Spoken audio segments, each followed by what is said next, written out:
এইগুলো আবার টাইট কলা। হ্যাঁ, এই কলাগুলো ছোট হলেও কিন্তু এই কলা আগে চলে নাই বুঝছেন। হ্যাঁ, এখন চলতেছে। হ্যাঁ, সর্বিসের দাম বেশি। মানে এখন যেহেতু কম।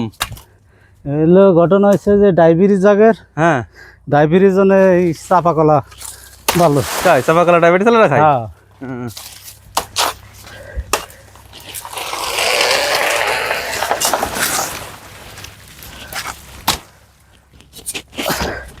ডায়াবেটিস ডায়াবেটিস রোগীর জন্য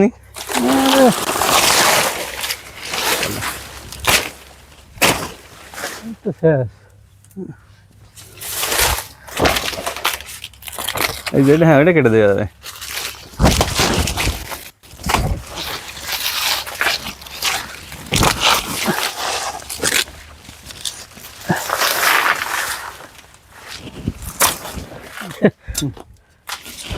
একেবারে ছোট। একটা কলা ঢাকা পাঠাতে 80 টাকা খরচ, তাই আর লেবার সহ গাড়ি ভাড়া সহ।